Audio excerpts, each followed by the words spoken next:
There's no game like stickball. It's like a shot on the arm, stickball. You know, once it gets into your arm, the only time you get rid of it is when you die.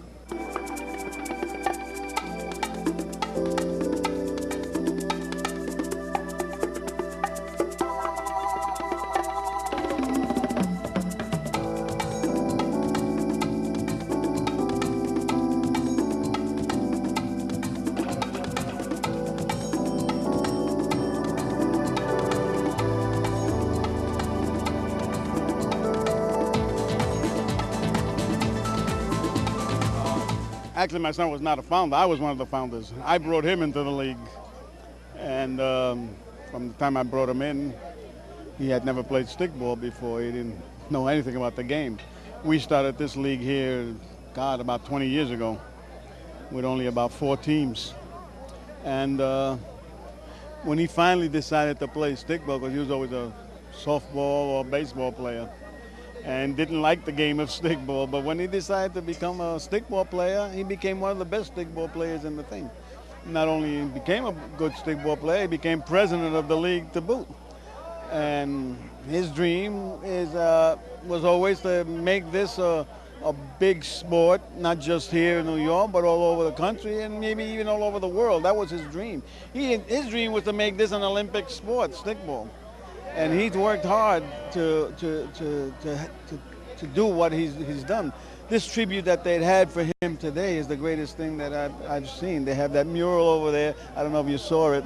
The mural that they built on him, that poem that he wrote, if you read it, dedicated to me, which was a beautiful thing too. So it tells him how he feels and how he felt about the game. How does stickball get to San Diego?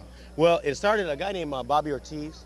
He left here probably about 15 years ago, and I was friends with his family, and he knew I played baseball, and he loved stickball. He was one of the original guys from the 50s that started here in Bronx, and so he knew I played baseball, and he knew I had a lot of baseball friends, and he says, "Hey, Willie, try this game." I took one swing, and that was it. That's all it took, and now it's San Diego.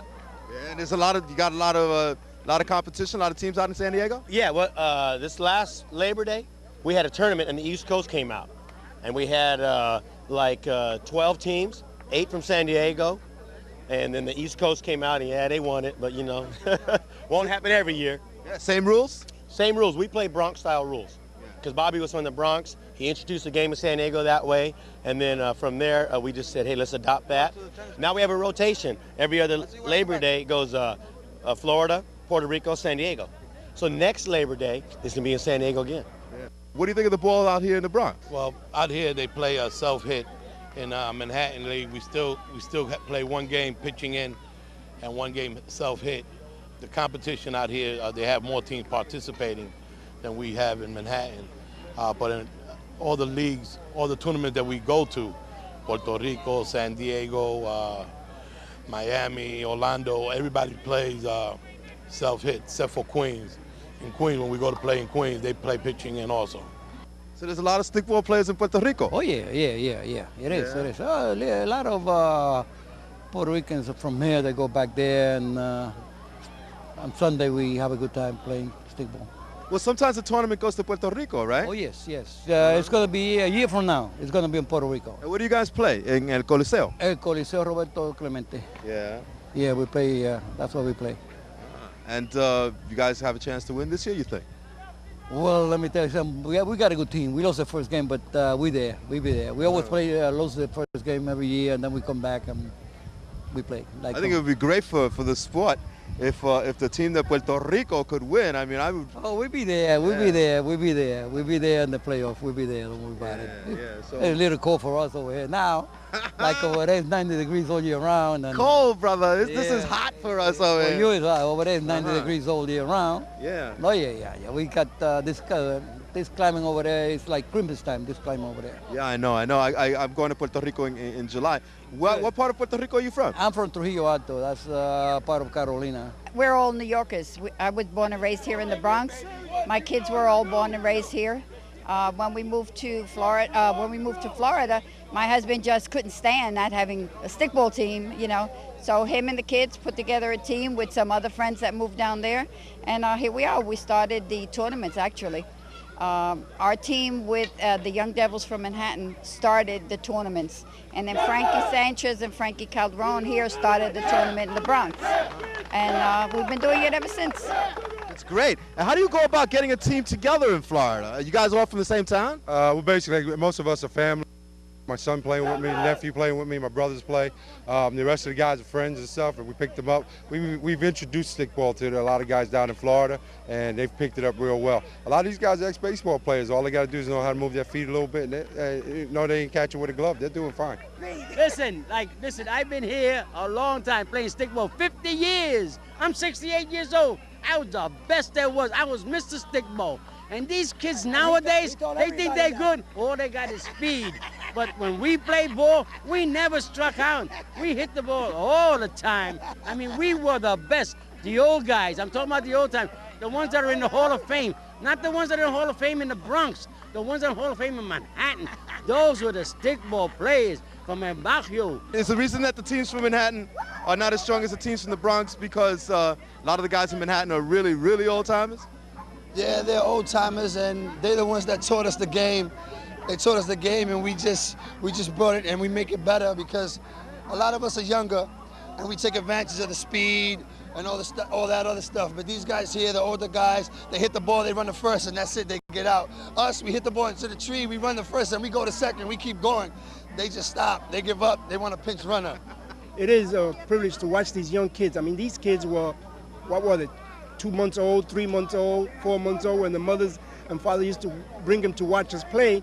And here we are, the table is turned. Here we are watching them, you know, because they have grown so much, and now, you know, they have become man the way they should be, instead of just being out there getting in trouble, you know. And as our parents took care of ours, we're trying to do the same thing with these kids, you know. They're tremendous ball players. They got a lot of potential. They're stronger than we were.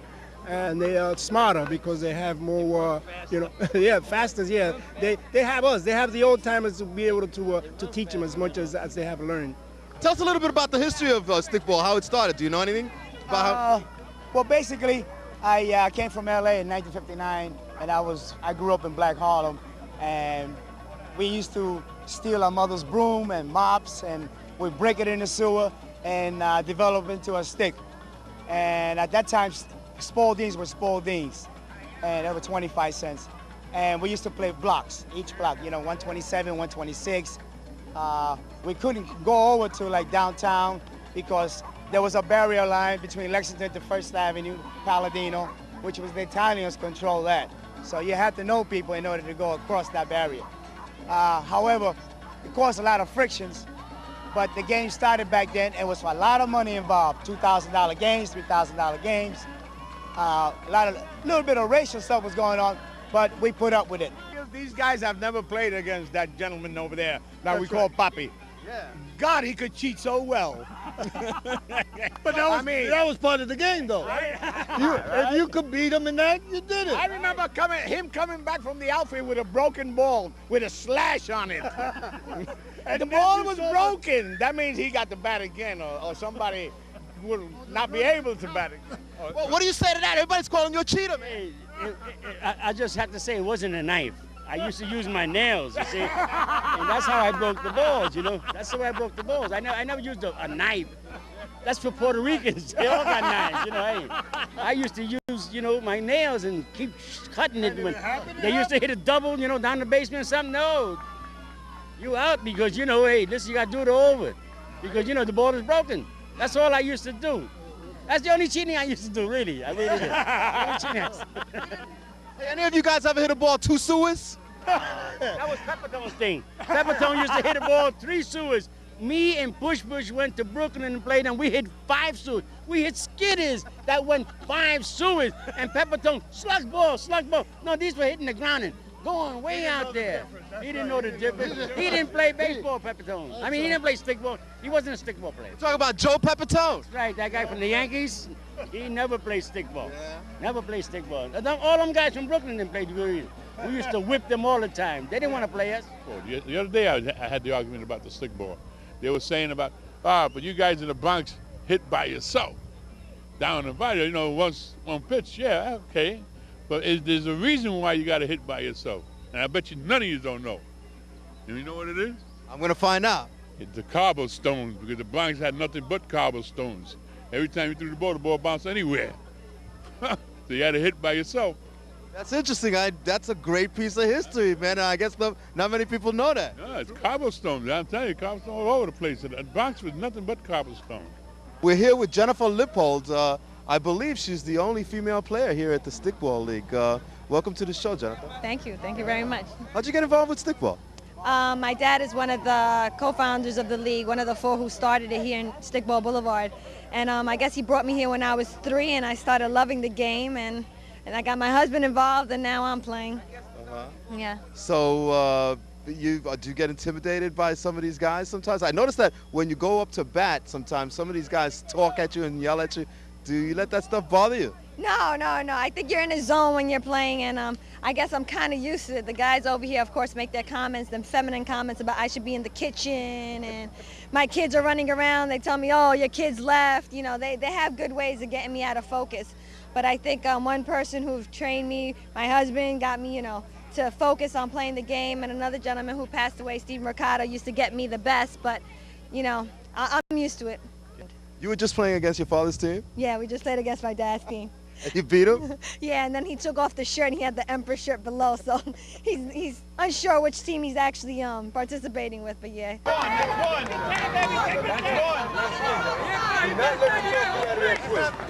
let me talk you out of that swing, kid. Do not let me talk you out of that swing. All right? No, Eric. We were watching you, Robert. I got a real kick out of watching the way you talk to some of the batters. That's part of. Tell us about how that. Psychological. This game's 90% psychological. You get in somebody's head, and that's it. You take them out of that game. But it's part of the rules to. Tell us about that. Sure. As long as you don't get, you're not allowed to touch them. You're not allowed to go past the plate, home plate at all. You can razz them as much as you want. You keep the vulgarity down. Got a lot of respect and stuff. What? The man was blocked off the back clear as day. How can he call that ball from under that tree? All I could do is ankle. You never made that. That is a ridiculous call. All I could do is ask him what did he see. He said he saw the man go under. That's all. Baby, I like to be kissed first, all right? Before you give it to me, give me a kiss. But not do this like this. No, hey, beat me on the field, Wade. Don't beat me like that. That is a problem. That is a problem. You beat me on the field, you don't pull that crap. I can't believe you pulled that. I got too much respect for you for you pull that. That is ridiculous. Under the tag, baby. Under what tag? Under the tag. You wasn't even under the tag. That was under the tag. I can't believe you. Under the tag. He knows it. I cannot believe you, He knows that. I cannot believe you, Vito. No more arguing. I have more respect for you. Go over there. Go over there. You never even made the bag. Keep the respect there, but after the game, we hug and we kiss, and we're all friends, and that's the way it stays. We come up here to play stickball, yeah, but we come to see family and friends. All right, get ready. Ready? Let's go. Come on, get your stuff ready. Let's go. Oh, no. The dance is about to start. Everybody got their shoes on? He's coming. Dance. Defense win championship, fellas. Come on, coach. Dada. No problem. All right, here we go. Coach. That ain't. Coach. Oh, he's hooked on fun. Let's go, baby. Hey, you better read it right this time. Read it first. Read it right. Carlito. Happy. Frankie. Sanchez. Raul. Bobby. Vicky.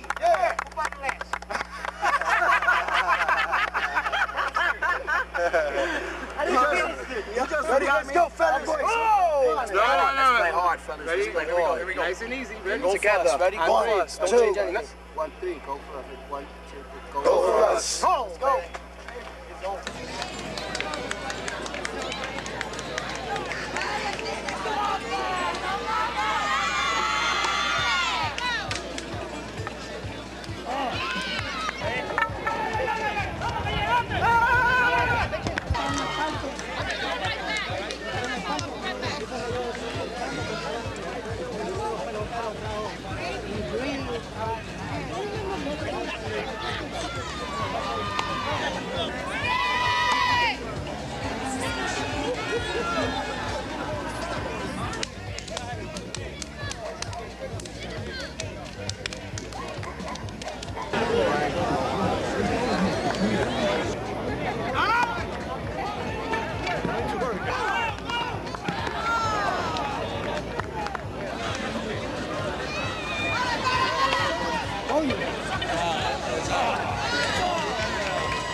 Did you have any doubt that the goal was going to come through today? No! We knew that we're going to win. We knew that we're going to win. 24-karat gold. They really did this for my mother-in-law and my grandmother-in-law. Right in the back. That was the mission there. Uh-huh. Beleng and Lily. Let's hear it for Beleng and Lily. But we knew we would do it. We knew. How did you know? There was just special love in the field here for Steve Mercado and my grandmother and my aunt, and we took it in San Diego, so why not home? You guys, this is starting to become a habit winning with you guys, huh? We're not waiting to win it. I'm the oldest. These are all my nieces, my nephews, my granddaughters, my great-grandchildren. I'm a 45. I'm a 45. That's my son, captain of this team that they've been together for since they're 5 years old. And we won this for my mother and my baby sister. Yeah. And we're gonna go loco in Coco. We're bringing it home.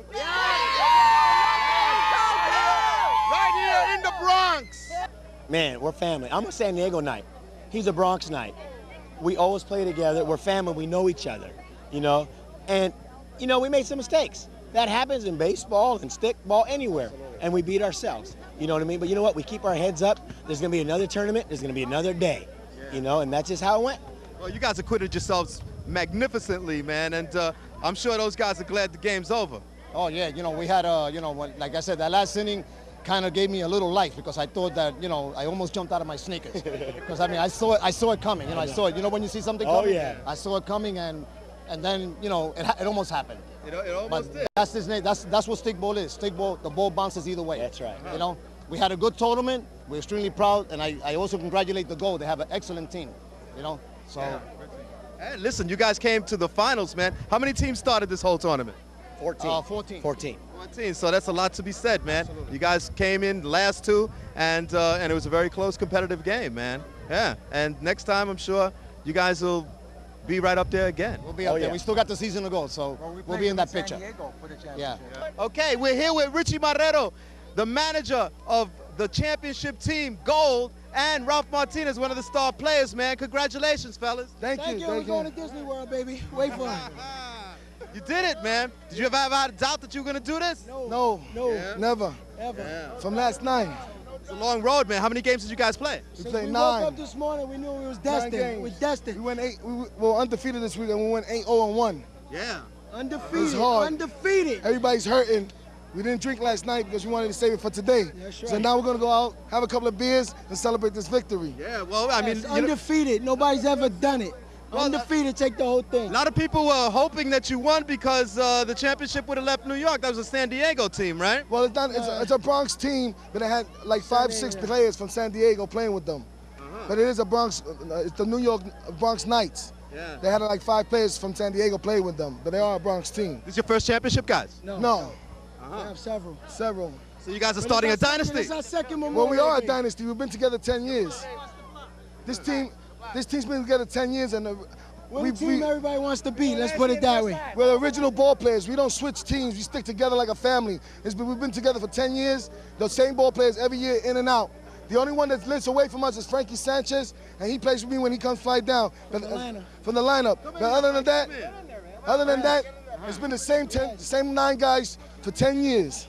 What's the formula that you guys got, man? It seems that you guys are competitive every single year. We all stay together. We love each other. We work together. We enjoy each other's company off season. Yes. We're one big family. Yeah. I guess the odds-on favorite coming in was the young bloods because they're young. They got a lot of vitality. What do you guys make up for in youth that these guys got? Experience and knowledge.